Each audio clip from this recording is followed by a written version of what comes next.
betrayed by someone I trusted. I was broken and angry. But this story reveals how choosing forgiveness over revenge changed my life in ways I never expected. I'd like to share a time when my best friend shot daggers into my heart, even though she never raised her hand. There are some wounds that don't just heal, they leave a different kind of scar, a twisting, almost invisible mark on the soul that reminds you of a time when the ground beneath you simply vanished.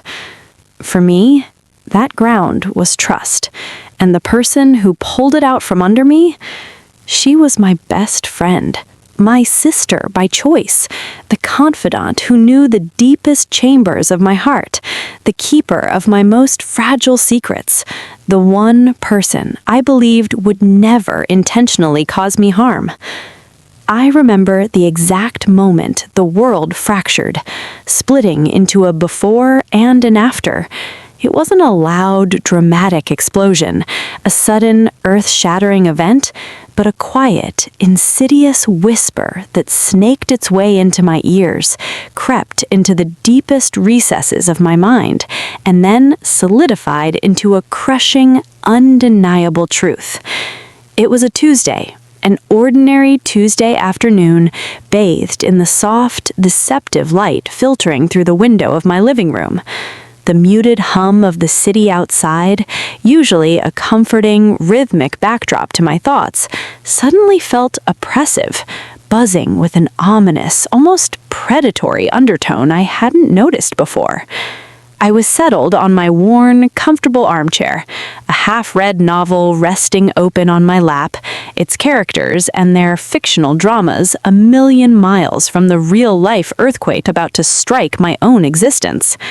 My phone buzzed, a low, persistent vibration against the wooden side table.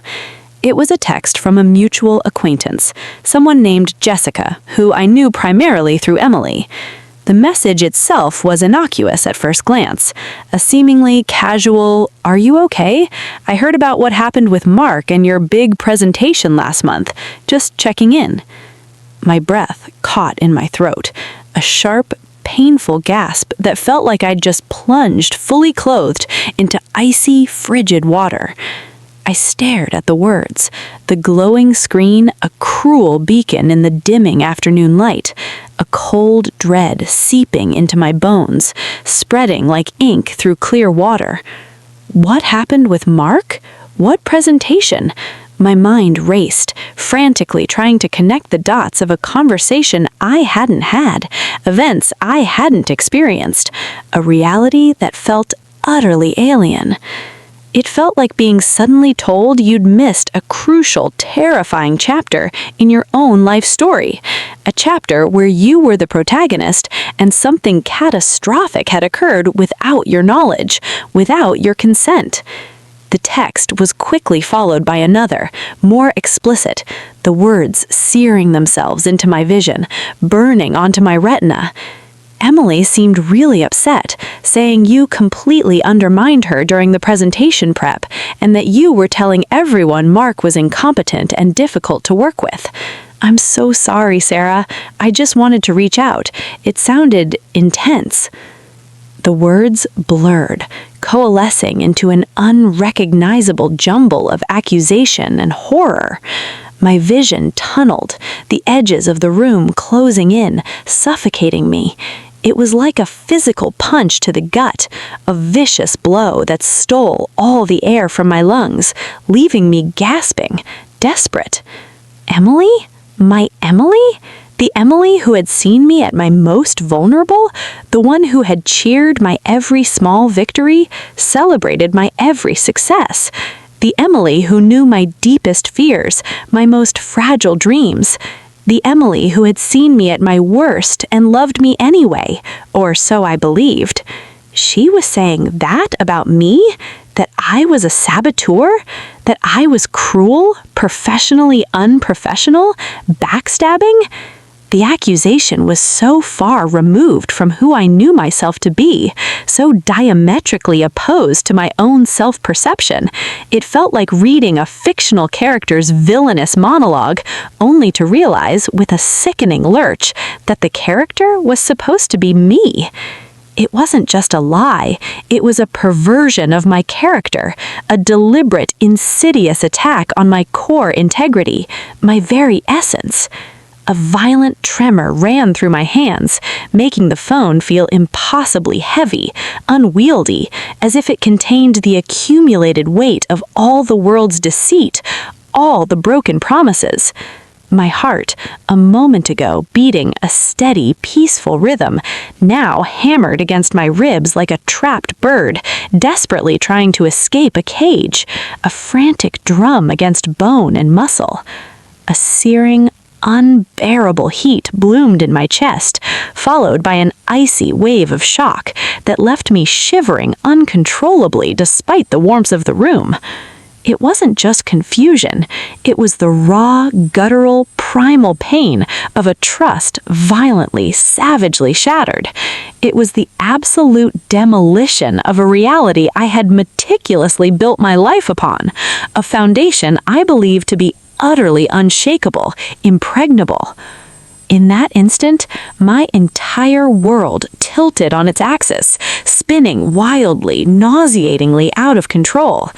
Every shared laugh, every comforting hug, every late-night confession, every whispered secret exchanged under a blanket of stars, every solemn promise of eternal, unwavering friendship, they all began to unravel, warp, and twist into something grotesque, something profoundly false. Was it all a lie? Was she a lie? A carefully constructed illusion I willingly embraced? The thought was an unbearable weight, a crushing burden that threatened to suffocate me, to bury me alive under its immense pressure. I wanted to scream, to cry, to lash out, to smash the phone against the nearest wall, and pretend I had never seen those damning words, never received that devastating message. But all I could do was sit there, paralyzed, a statue of grief and disbelief, unable to move, unable to breathe properly. The phone remained clutched tight in my numb fingers, the devastating text burning itself into the very fabric of my memory, an indelible stain. This wasn't a misunderstanding. This was a deliberate act, a calculated, prolonged campaign of falsehoods, designed not just to harm my reputation, to undermine my career, but to chip away at my character, my very essence, leaving me exposed, vulnerable, and utterly alone. And it was coming from the one person I had trusted implicitly, unconditionally, the person I had loved like a sister, more than a sister. How do you even begin to pick up the pieces when the person you leaned on for unwavering support, the one who was supposed to be your sanctuary, is the very one who shattered everything so deliberately, so cruelly? How do you breathe when the very air feels poisoned by deceit, when every cherished, shared memory feels irrecoverably tainted, twisted into something ugly? And how, in the name of all that is good and just, do you ever even consider forgiving someone who intentionally broke you into a million tiny fragments, leaving you to bleed in the wreckage, abandoned and bewildered? This is my story of that impossible, arduous journey. It's a story of utter devastation, of anger so profound it threatened to consume me whole, and the long, arduous, and ultimately transformative path to finding peace, not just with her, but most importantly, with myself. It's a story about learning that true strength lies not in vengeance or bitterness, but in the radical, courageous act of forgiveness, even when it feels like the last thing you want to do. To truly grasp the devastating impact of that betrayal, you first have to understand the almost sacred height, the profound depth of our friendship. Emily and I weren't just friends. We were an institution, woven so tightly into the very fabric of each other's lives that our individual threads often felt indistinguishable.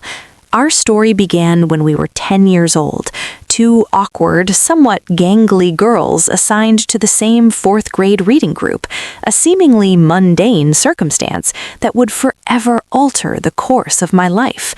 I remember being intrinsically shy, hesitant to speak up in class, always retreating into the safe, predictable worlds found within books, finding solace in their pages. Emily, on the other hand, was a veritable force of nature, a whirlwind of bright, uncontainable energy, a constant chatterbox with an infectious, unrestrained laugh that could fill any room and command immediate attention. She was the one who, with an almost magical intuition, pulled me out of my carefully constructed shell, saw something in my quiet, observant nature that she instinctively gravitated towards. She saw the words I kept hidden inside, the stories I held close to my heart, and she urged me, gently but persistently, to share them with the world. Our first real connection, the indelible moment I knew she was my person, happened during a terrifying school play audition. I was absolutely paralyzed with fear, frozen on stage under the harsh, unforgiving glare of the spotlights, my lines completely abandoning me as my mind went blank. My heart hammered against my ribs, a frantic drumbeat, and my palms were slick with nervous sweat. But Emily, already comfortable in the spotlight, having performed in every school talent show since kindergarten, whispered urgent, encouraging words from the wings, her voice a lifeline. "You got this, Sarah. Take a deep breath. Just look at me. You'll be brilliant." Later that year, she convinced me to try out for the school paper, an arena where my burgeoning love for words could truly blossom without the terrifying pressure of a stage or an audience. We spent countless sun-dappled afternoons in her sprawling backyard, nestled amongst the overgrown rose bushes, concocting elaborate narratives for our dolls, mapping out fantastical worlds in intricate detail on old paper bags, and, most importantly, dreaming about our futures with boundless optimism. I wanted to be a renowned novelist, a storyteller weaving tales that moved hearts. She wanted to be a groundbreaking architect, shaping the city skylines. We even meticulously drew up blueprints for a shared dream house, with a secret library for me, hidden behind a revolving bookshelf, of course, just like in the movies, and a grand open-plan studio for her, bathed in glorious natural light, where she could design to her heart's content. Our dreams were not merely parallel, they were profoundly intertwined, as were our lives, our hopes, our very identities. My own family background was solid, loving, and reassuringly predictable, if a little reserved in its expression of emotion. My parents, a high school English teacher and a university librarian, instilled in me a deep, almost sacred respect for truth, honesty, and empathy. Our home was a sanctuary of quiet Sunday dinners, evenings spent reading together by the fireplace, and an unspoken understanding that loyalty, integrity, and kindness were the bedrock of any meaningful relationship. As an only child, while I loved my parents dearly and felt incredibly secure in their unwavering affection, Emily filled a unique void, a sister-shaped space I hadn't even realized I had within my heart. She brought a boisterous, vibrant, almost chaotic energy into my otherwise calm, sometimes too quiet home.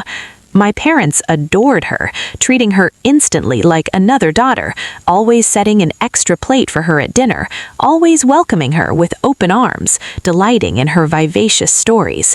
She was at every family gathering, every holiday dinner, often staying over for weeks during the long, lazy summer breaks. Our families were not just friendly, they were extensions of each other, seamlessly interwoven. Emily's family life, by contrast, felt a little more complex, a little less anchored, a little more distant. Her parents were busy, incredibly successful professionals, often traveling internationally for work, and while they loved her unquestionably, their physical presence felt less consistent, less palpable than mine. Emily often confided in me about feeling overlooked, about yearning for more consistent attention, for someone to truly see her beyond her impressive achievements and her radiant personality.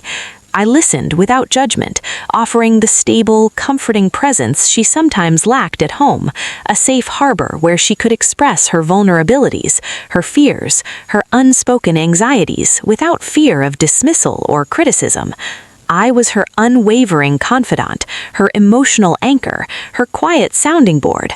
And she, in turn, was my wild, adventurous spirit, constantly pushing me to experience life beyond the comforting pages of a book, to take risks, to step outside my comfort zone, to embrace spontaneity. Together, we navigated the treacherous waters of middle school crushes, the anxieties of high school exams, and the bittersweet, tear-filled farewells of graduation, all hand in hand, our bond seeming unbreakable, etched in stone. When we went off to different universities, hundreds of miles apart, our bond only strengthened, defying the physical distance with an almost defiant resilience. We had weekly video calls that often stretched past midnight, sharing every minute detail of our new lives, our triumphs and our heartbreaks, our academic struggles and our burgeoning independence. We visited each other often, taking turns making the long 6-hour train journey between our respective cities, eagerly anticipating a chance to experience a piece of each other's new reality, to bridge the gap. Our friendship was a constant, reliable presence in a world that felt constantly in flux, a steady beacon in the storm of young adulthood, a comforting hum in the background of our evolving lives. We were each other's emergency contact, the first person we called with good news, bad news, or simply to share a mundane observation about our day, knowing the other would understand. The unspoken promise was always there. You are not alone. I am here. After college, by a stroke of serendipitous luck and meticulous planning, we both ended up settling in the same vibrant, bustling city, a hub of opportunities and cultural diversity. Emily landed a fantastic job at a prestigious design firm, her innate talent for architecture shining brightly, her designs lauded. I pursued my long-held dream of writing, initially taking on various freelance projects, building my portfolio, and eventually securing a fulfilling position as a content creator for a rapidly growing tech company. We rented apartments just blocks from each other, our routines intertwining seamlessly once more. We resumed our beloved rituals, our early morning coffee dates at the daily grind, our challenging weekend hikes through the nearby national parks, and our annual tradition of baking elaborate, ridiculously themed birthday cakes for each other, each year outdoing the last in its sugary artistry. Our lives were once again a perfect duet. Our circle of friends was largely mutual, a vibrant, diverse group we'd collected over the years through work, hobbies, and shared interests. Within that group, we were the undeniable core, the inseparable duo. People often referred to us as Sarah and Emily, as if we were one single, indivisible entity, a collective noun. Our careers were both taking off. We were supporting each other through new romantic relationships and the occasional professional setbacks, always there to lend an ear, offer practical advice, or simply share a glass of wine and commiserate. There was an unspoken understanding, a deep-seated belief, an unshakable certainty that we would always be there for each other, through thick and thin, through joy and sorrow, until we were old and gray, reminiscing about those gap-toothed earls and their impossible dreams. We were each other's fiercest cheerleaders, celebrating every small victory as if it were our own, and offering unwavering solace in every defeat. I trusted Emily with my life, with my most guarded secrets, with the very fabric of my being, my identity. That trust, that unwavering belief in her goodness, in her loyalty, was a cornerstone of my entire adult life, a foundation that felt utterly unshakable, impregnable, a sacred pact between two souls, two sisters. And that, of course, is precisely what made the coming unraveling so utterly devastating, so incomprehensibly painful, so brutally destructive to the core of who I was. The cracks in our seemingly perfect, unbreakable facade didn't appear overnight, nor did they announce themselves with a dramatic flourish or a sudden jarring rupture.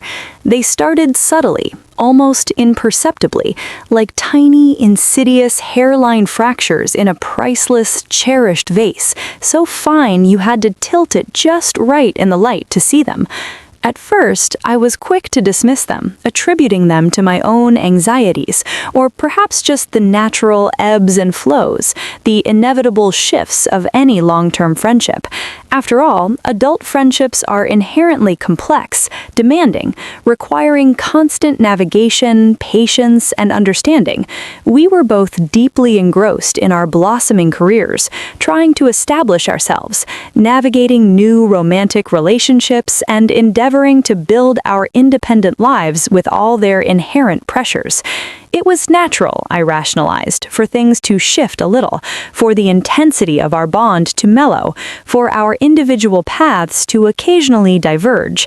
I desperately clung to the narrative that everything was fine, that Emily was still irrevocably my Emily, the girl I grew up with, the sister of my heart. I wanted to believe it with every fiber of my being. The very first thing I noticed was a new, almost imperceptible undercurrent of competitiveness from Emily. It wasn't overt, not a direct challenge or an aggressive statement, but it manifested in the way she'd listen to my successes, her reactions a fraction of a second too slow, a fraction too forced.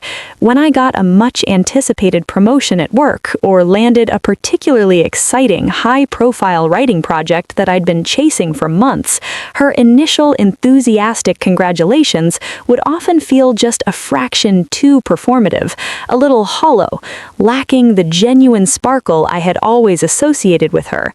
This would invariably be followed by a quick, almost immediate pivot to her own achievements, sometimes subtly diminishing mine in the process. I remember a specific instance when I told her about securing a significant publishing deal for my first independent book project, a lifelong dream. Her response was, "Oh, that's great, Sarah. Truly, so happy for you. You know, my firm just landed the actual lead on that new downtown development project, the one with the multi-million-dollar budget and national recognition. It's so much more demanding, truly next-level stuff. Your book sounds creative, though, very niche." It wasn't malicious, not overtly aggressive, but it felt off, a little like she couldn't fully celebrate my joy without immediately asserting her own perceived superiority, as if my success somehow diminished hers, as if there wasn't enough room for both of us to shine.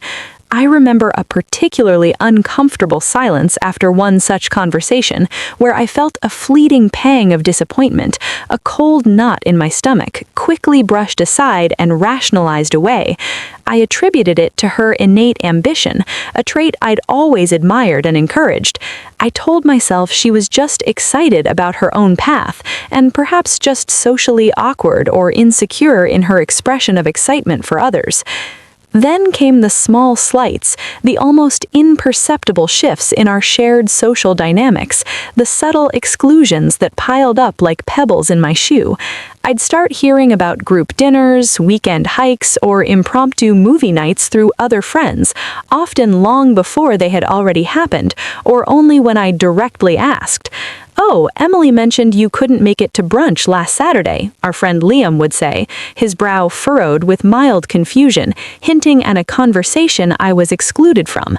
My stomach would clench, a familiar wave of unease. I hadn't been invited.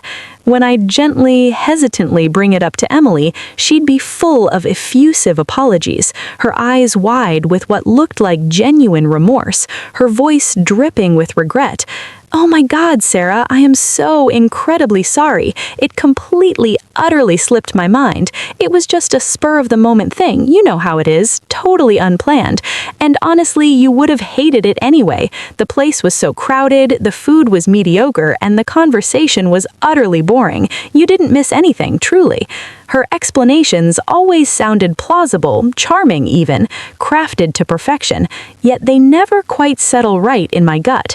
A tiny voice of unease, a persistent, annoying hum began to whisper at the back of my mind, growing louder with each dismissed incident, each carefully constructed excuse. There were also subtle, unsettling changes in her reactions to our other friends, a gradual erosion of her warmth towards those close to me. I distinctly recall an incident at our mutual friend Michael's birthday party. Michael was recounting a rather funny, self-deprecating story about a mishap at his new, demanding job, and Emily, usually the first to erupt into hearty laughter, sat stone-faced, almost sneering. Her lips were pursed, and her eyes held a strangely critical, almost contemptuous glint. When I later asked her about it, she shrugged dismissively, her tone laced with thinly veiled contempt, a subtle venom. "Honestly, Sarah, I find Michael a bit tiresome these days. Always so dramatic, making a mountain out of a molehill over every little thing. Don't you think he just thrives on attention, always needing to be the center of everything?" Her words genuinely surprised and disturbed me. Michael was one of our oldest, most loyal friends, known for his unwavering good nature and generosity. I defended him, expressing my disagreement, and she just nodded vaguely, a dismissive gesture, but a new, unsettling seed of doubt was planted, not about Michael, but profoundly about Emily. It felt like she was subtly trying to alienate me from others, or at the very least, poison my view of them, subtly eroding the bonds I shared with our wider social circle, isolating me.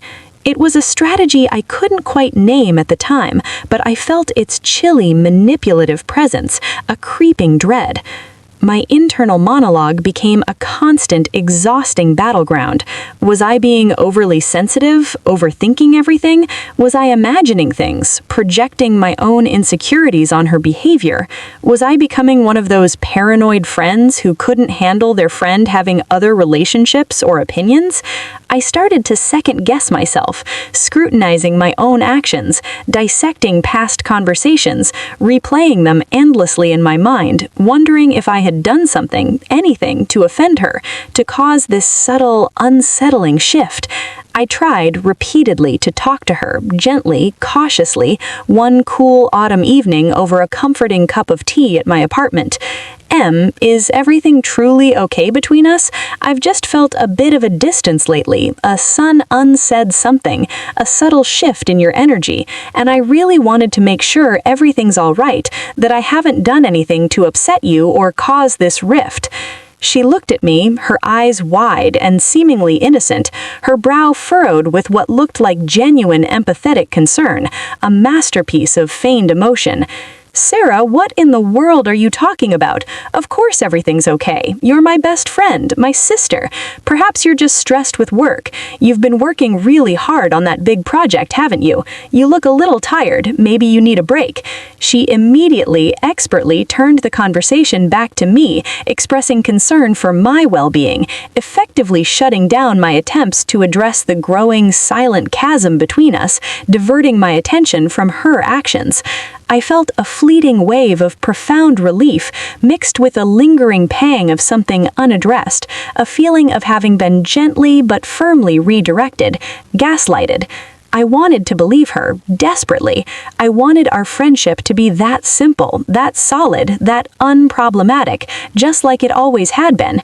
So I pushed my doubts down, deep into a remote corner of my mind, hoping they would simply dissipate, vanish into thin air, leaving our perfect friendship untarnished. But the incidents continued, escalating subtly but steadily in their professional and personal impact. There was the promising client I had been actively pursuing for months, a connection I'd subtly mentioned to Emily during one of our catch-up sessions, discussing my career aspirations, my hopes for the future. Suddenly, that client went completely cold, their responses becoming brief, non-committal, and eventually ceasing altogether. Weeks later, I saw Emily's firm proudly showcasing a new, significant project for that very client on their social media, with glowing testimonials. When I asked her about it, she feigned surprise, a practiced innocence in her tone. "Oh, really? That client? I had no idea you were pitching them, Sarah. It just came through our agency, completely out of the blue, a general proposal that landed on our desk. Small world, huh? What a coincidence." Her smile felt thin, stretched, almost brittle, a mask barely holding.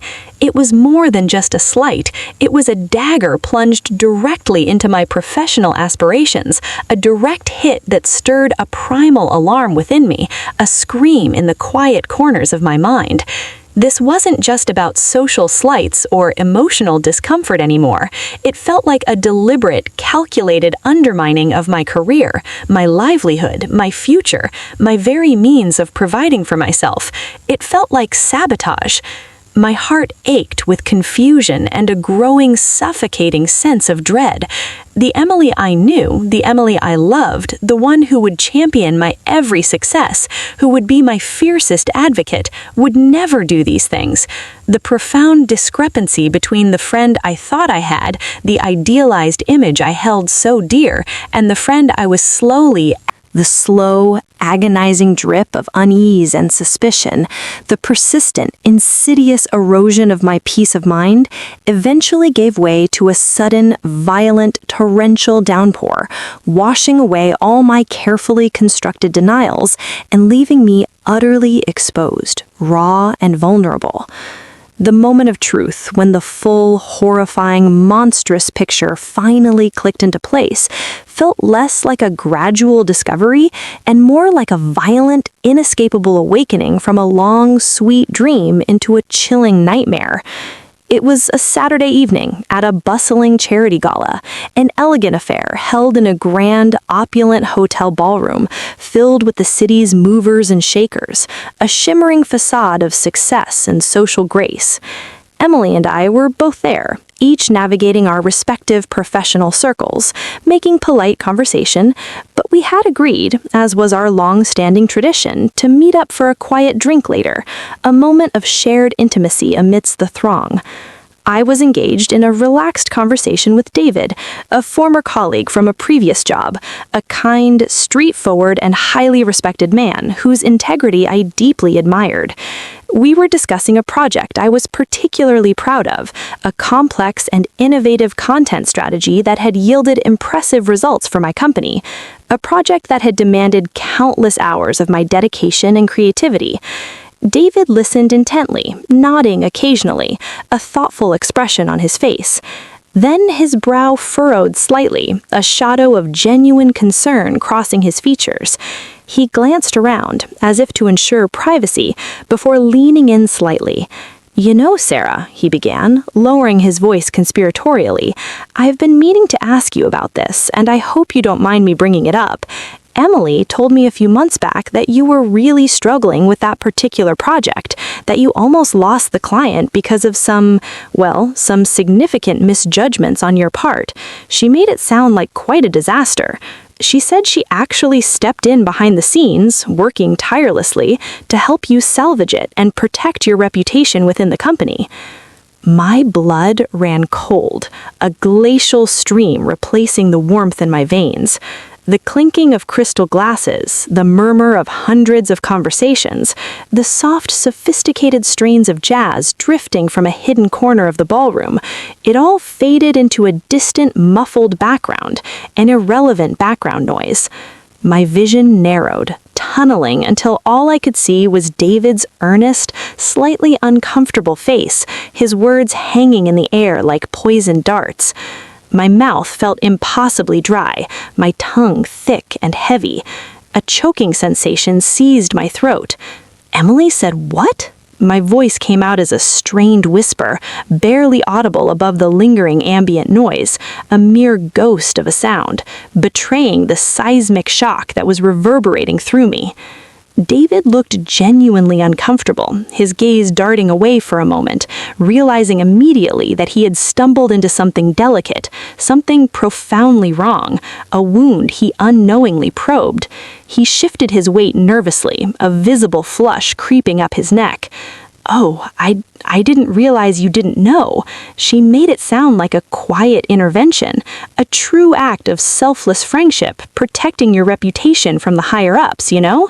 She said you were under a lot of stress, and she just wanted to make sure things didn't completely fall apart for you, that you didn't damage your career beyond repair.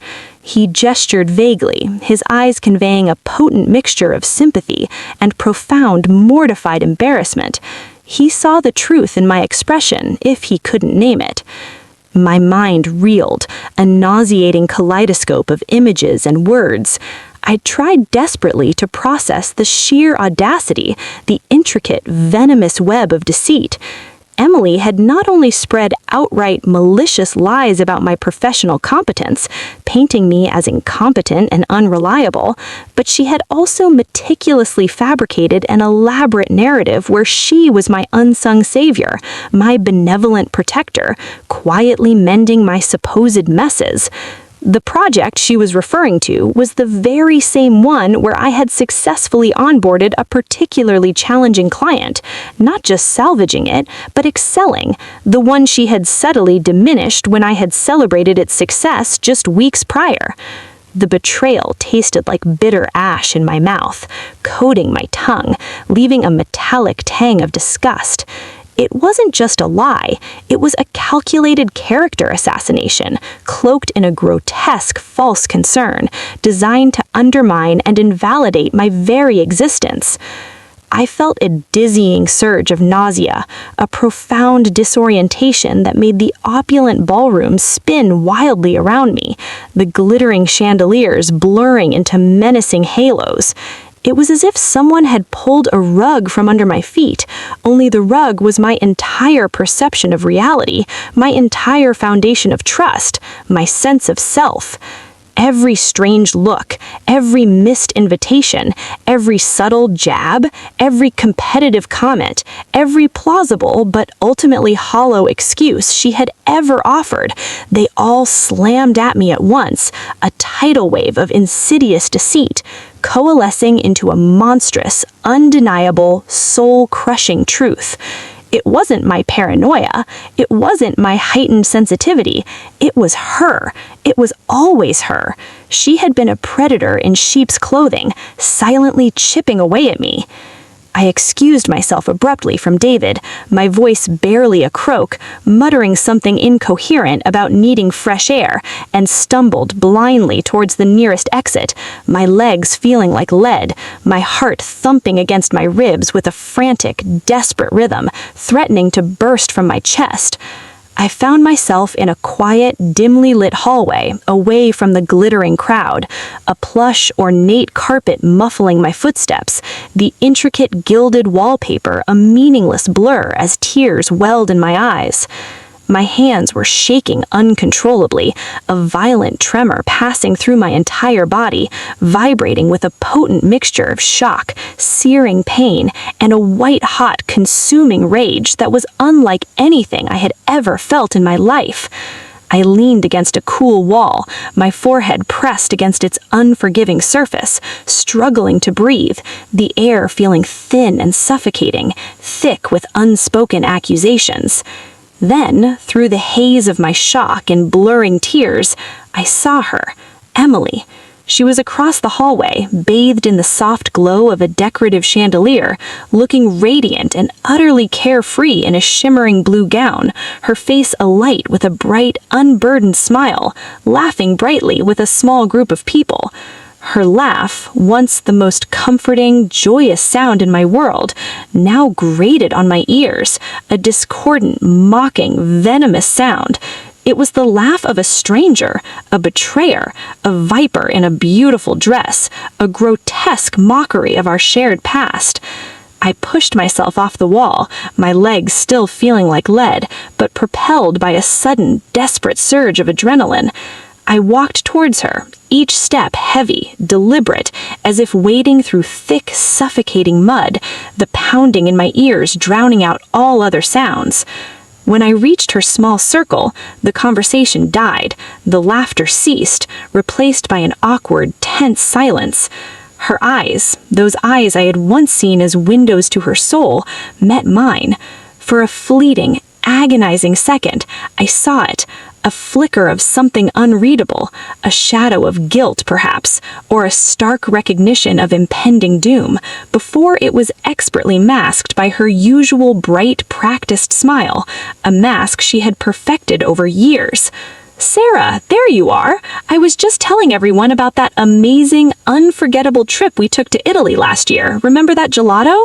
she chirped, her voice a little too loud, a little too bright, trying desperately to pull me into her carefully constructed illusion of normalcy, of shared history, of a friendship that still existed.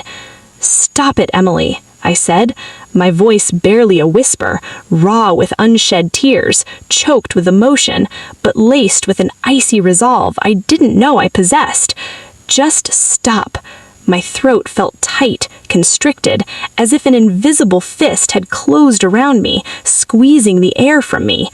Her forced smile faltered, dissolving into a look of feigned confusion, then quickly morphing into annoyance, a flicker of irritation. Her gaze darted frantically to her friends, then back to me, a hint of defensiveness, almost accusation, now creeping into her eyes. "Sarah, what is wrong with you? You're absolutely pale. You look like you've seen a ghost. Are you feeling all right?" "Don't play dumb with me, Emily," I continued, my voice gaining strength, though it still trembled with the sheer force of suppressed emotion. The words felt like shards of glass in my mouth, each one painful to utter, cutting my own tongue. "No, Emily, I don't think he did misunderstand. And it's not just David. It's the missed invites, the little cutting comments, the way you've subtly tried to drive wedges between me and our friends, eroding my reputation, poisoning their minds against me. I've heard things, Emily, for months. Little whispers, strange looks, unexplained coldness from people I trusted. I just didn't want to believe it was you. I couldn't bring myself to believe the person I loved like a sister, the person I shared my entire life with, could be so. The charity gala, an evening that began with the deceptive promise of elegance and social connection, ended for me in a blur of profound shock and soul-crushing disorientation. My legs felt like foreign objects, heavy and unresponsive, as I simply turned and walked away, not waiting for another word, another explanation, another lie. I left Emily standing there, amidst the smoldering wreckage of our shattered friendship. Her final, venomous words echoed relentlessly in my ears, a cruel, mocking refrain, her image seared into my mind as something utterly foreign, terrifying, and irredeemable. I don't remember the drive home, the route I took, or even the precise moment I fumbled with my keys and got inside the sanctuary of my apartment. All I recall is the suffocating silence that greeted me, the stark, unbearable emptiness of my space, and the overwhelming, crushing weight of what had just transpired. It felt like the world had shrunk to the four walls of my living room, and even those walls were pressing in on me. The immediate aftermath was a period of intense, agonizing pain, a relentless, pervasive torment unlike anything I had ever experienced in my life.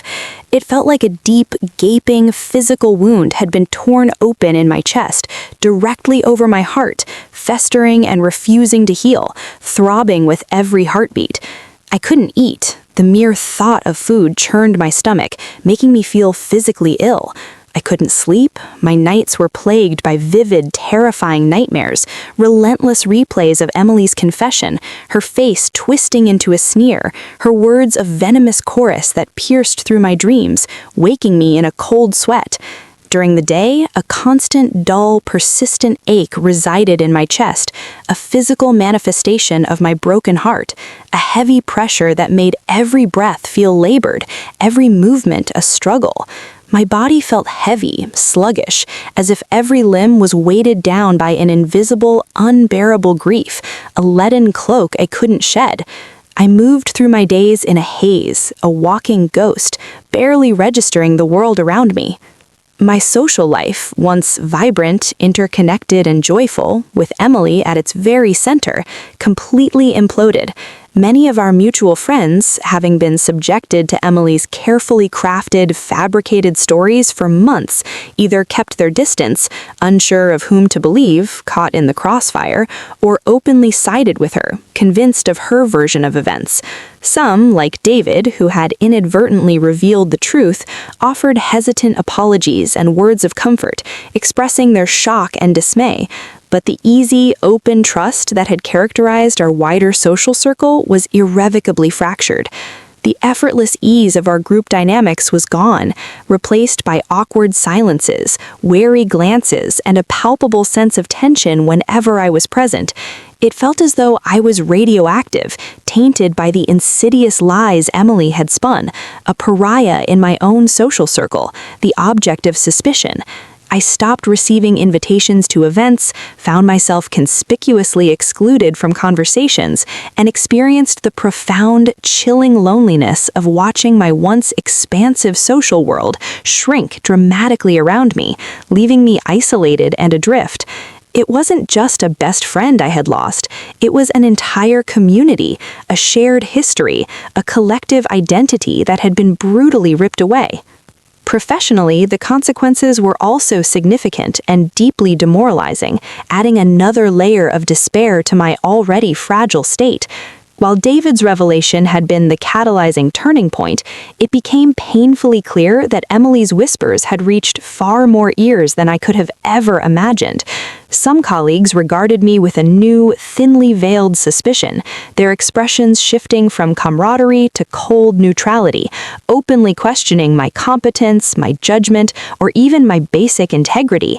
The promising client I had worked so hard to secure, the very one Emily had tried to undermine me with, eventually reduced their contract significantly, citing vague corporate-speak reasons about shifting priorities and budget reallocations. But I knew deep down, with a sickening certainty, that it was a direct result of the seeds of doubt Emily had so deliberately planted in their minds. My confidence, once a sturdy, unwavering pillar of my professional identity, crumbled into dust. I questioned my own judgment, my own abilities, my own worth. Was there some elusive truth to what she had said, hidden beneath the venom? Was I truly not good enough, as she had implicitly suggested? The insidious nature of her lies was that they made me doubt myself, even as I vehemently knew they were false, eroding my self-esteem from the inside out. I spent weeks, what felt like an eternity, submerged in a thick fog of anger, despair, and crushing self-doubt. The anger was a roaring, consuming fire within me, fueled by a potent cocktail of excruciating hurt, profound betrayal, and an overwhelming sense of injustice. I replayed every single memory, every shared laugh, every intimate conversation, every moment of vulnerability, scrutinizing them for clues I might have missed, searching desperately for any subtle sign of the serpent in the garden, a premonition of the betrayal. I fantasized about revenge, about confronting her publicly, exposing her for the manipulative, deceitful liar she truly was. I wanted her to feel even a fraction of the searing, agonizing pain she had so casually and deliberately inflicted upon me, to suffer as I was suffering. The bitterness was a heavy, suffocating cloak that enveloped me, poisoning every thought, every interaction, every waking moment. It felt like she had not only wounded me physically and emotionally, but also stolen my peace of mind, my innate joy, my very ability to trust anyone ever again, leaving me adrift in a sea of suspicion. My parents were my unwavering rock during this period of immense turmoil. They listened patiently, tirelessly to my tearful, rambling rants, offering unconditional love and comfort, and gently, persistently encouraged me to seek professional help. I finally took their advice and started seeing a therapist, a kind, empathetic woman named Dr. Evelyn Hayes, who became an absolutely crucial guide through the bewildering, painful labyrinth of my grief and rage. In our weekly sessions, I slowly, painstakingly began to unpack the myriad layers of my pain. Dr. Hayes helped me understand that Emily's actions, while undoubtedly cruel and destructive, were likely rooted in her own deep-seated insecurities, her profound need for external validation, a desperate, misguided attempt to elevate herself by tearing others down, a manifestation of her own unaddressed trauma. This understanding, she emphasized, didn't excuse her abhorrent behavior, didn't make it acceptable, but it started to subtly shift my perspective, moving it away from pure, all-consuming victimhood towards a more nuanced, albeit still painful, understanding of human brokenness and the complex psychological factors that drive such destructive actions. The very idea of forgiveness at that initial stage felt like a profound betrayal of myself, of the immense, unbearable pain I had suffered. How could I possibly forgive someone who so callously and deliberately tried to destroy me? It felt like letting her off the hook, like condoning what she did, like saying it was somehow okay, acceptable. Dr. Hayes patiently, compassionately explained that forgiveness wasn't about condoning the action or even necessarily reconciling with the person who caused the harm. It was primarily about releasing myself from the suffocating prison of resentment and bitterness. Holding on to anger, Sarah, she'd explain, her voice calm and steady, is like drinking poison and expecting the other person to die. You're only hurting yourself. Your anger is a chain, and she's not even on the other end of it anymore. You're just dragging it around. This concept was incredibly challenging, almost insurmountable. Every fiber of my being wanted to cling to the anger, to justify my righteous rage, to nurture the fire within. It felt like the only thing I had left, a desperate shield against further hurt, a protective barrier around my fragile heart, a way to ensure I would never be so foolishly vulnerable again. But gradually, painstakingly, through countless hours of reflection, journaling, and tears, I started to realize the profound truth in her words. The anger was consuming me, turning me into a bitter, suspicious, unrecognizable version of myself, a person I didn't want to be. It was holding me hostage, preventing me from moving forward, from rebuilding my life, from experiencing new joys, from trusting new people. I was still, in essence, living in Emily's shadow, still letting her control my emotional state, still allowing her to dictate my internal landscape, even in her physical absence, even after she had left my life. The process was excruciatingly slow, arduous, and marked with frequent setbacks and sudden, unexpected moments of renewed fury and despair. There were days I felt like I was making tangible progress, a tiny step forward, a glimmer of hope, and then a random memory, a familiar song, a fleeting scent would trigger a fresh, overwhelming wave of pain and anger, pulling me back into the abyss of my grief. But slowly, inch by agonizing inch, I began to reclaim fragments of my old self, piecing them back together with newfound strength and clarity. I started cautiously reconnecting with a few trusted friends who had stuck by me through the storm, slowly building new, healthier relationships. The journey from that raw, visceral pain and consuming rage to a place of genuine emotional closure was not a linear path, nor was it a swift, instantaneous transformation. It was a winding, arduous road, often obscured by thick, disorienting fog, with sudden, terrifying drops and steep, exhausting climbs that tested every fiber of my being. There were countless days, weeks even, when I felt the anger resurge so powerfully it threatened to overwhelm me completely, leaving me breathless and desperate, convinced I was back at square one. There were nights I cried until my eyes were swollen shut and my head throbbed with a persistent ache, convinced I would never escape the emotional prison Emily had built for me, a prison of bitterness and regret. But with each passing week, with the steady, compassionate guidance of Dr. Hayes and the unwavering, silent support of my loving family and the few true friends who steadfastly remained by my side, I began to see faint, almost imperceptible glimmers of light piercing through the oppressive darkness, little beacons of hope that promised a way out.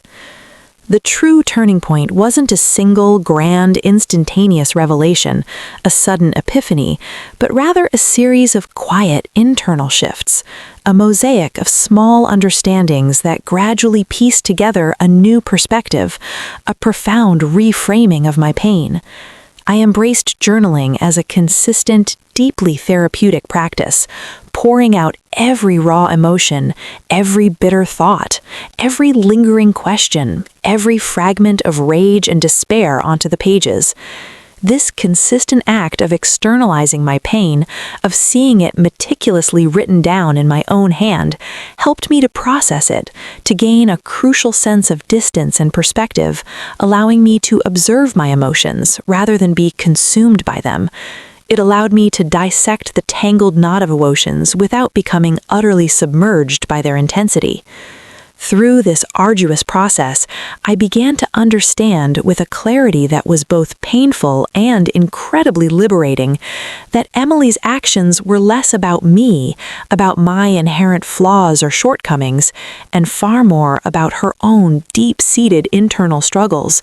A profound, crippling insecurity, perhaps an unquenchable, desperate need for external validation that she couldn't find within herself, a misguided, destructive attempt to fill a gaping void within her own soul. This understanding, Dr. Hayes consistently reminded me, didn't excuse her cruel and destructive behavior, didn't make it acceptable in any way, but it did subtly soften the sharp, cutting edges of my anger. It shifted her, in my mind, from a cartoonish, one-dimensional villain into a deeply flawed, hurting, perhaps even pitiable human being, trapped in her own darkness, acting from a place of profound brokenness. One crisp autumn afternoon, many months after the initial confrontation, I found myself sitting alone on a park bench, observing children laughing and playing joyfully on a distant swing set, their innocence a stark contrast to my internal turmoil. As I watched them, a strange, profound sense of calm, almost serenity, wash over me, a gentle warmth seeping into my core. It was as if an incredibly heavy, invisible weight I hadn't fully realized I was carrying had finally, gently lifted from my shoulders, dissipating into the cool air. In that moment, surrounded by the simple, enduring viewing of everyday life, I understood, truly and deeply understood, that holding on to the corrosive bitterness and vengeful anger was only continuing to hurt me. It was a self-inflicted wound, a poison I was willingly consuming, preventing me from moving forward, from experiencing new joys, from trusting new people, from fully living my own life.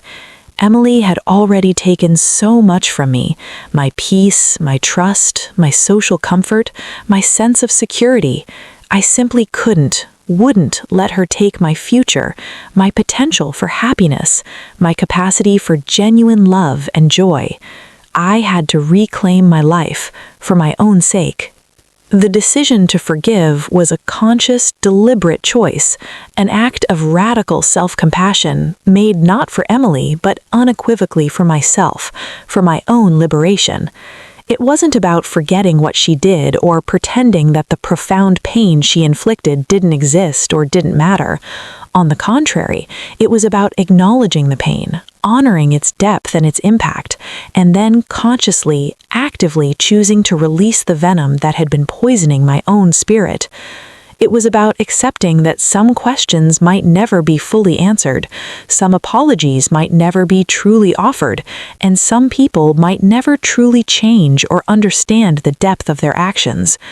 I didn't reach out to her for reconciliation, not in the traditional sense of rebuilding a friendship. I instinctively knew that she was not truly capable of understanding the depth of her actions, or that a rebuilt friendship, even if possible, would ever be genuinely healthy or safe for me. Forgiveness, for me, became a profoundly internal act of self-liberation, a declaration of my own emotional autonomy, a statement that she no longer held power over my inner world. About a year and a half after everything happened, by a twist of fate, I saw Emily again at a large public event, a crowded art exhibition opening. Our eyes met briefly across the bustling room, over the heads of strangers, her gaze lingering for a fraction of a second too long. For a split second, the old, familiar pain flared within me, a ghost of the past, a brief phantom ache, a muscle memory of hurt. But then, almost immediately, something else settled in, a profound, almost peaceful sense of detachment, a quiet sense of my own strength. I felt no burning anger, no desperate urge to confront her, no lingering longing for what we had tragically lost. Just a quiet, almost melancholic acceptance of a past that was now irrevocably behind me, a chapter closed. She looked away first, her gaze flitting past me as if she hadn't seen anything, as if I were a ghost. And in that precise moment, I knew with absolute certainty that I was truly free. The insidious power she once held over my emotions, over my peace of mind, had finally, completely dissolved, leaving behind a clear, open space within me. This entire agonizing experience, as devastating and shattering as it was, became a crucible for profound, transformative personal growth. I learned invaluable, hard-won lessons about the true nature of trust, its exquisite fragility, and its immense power to both build and destroy. I learned to discern between genuine, unconditional friendship and relationships built on superficiality, hidden agendas, or unspoken resentments. I became more discerning, more attuned to subtle cues in human behavior, relying more on my intuition, but without allowing myself to become cynical or jaded. I learned the vital, non-negotiable importance of setting and maintaining firm boundaries, of fiercely protecting my own emotional energy and well-being, recognizing that self-preservation is not selfish, but necessary. And perhaps most importantly, I learned about my own incredible resilience, my innate capacity to endure unimaginable pain, to walk through fire, and to emerge stronger, more self-aware, and infinitely more compassionate towards myself, and even, in a distant way, towards those who hurt me. The most profound lesson, however, was about forgiveness itself. It is not a sign of weakness, as I once mistakenly believed, but an act of immense, courageous strength, a testament to the power of the human spirit to choose peace over bitterness. It is not about absolving the perpetrator of their wrongs or excusing their actions. It's about freeing the victim, freeing yourself from the oppressive prison of resentment and the soul-crushing desire for vengeance. It's about reclaiming your power, your peace, and your future from the clutches of the past.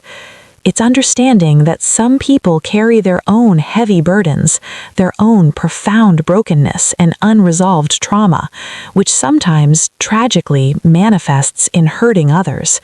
And while that deeply ingrained understanding doesn't for a second excuse the pain and damage they inflict, it does allow for a crucial shift in perspective that ultimately disarms the lingering grip of the pain, transforming it into a quiet strength, a wisdom that endures.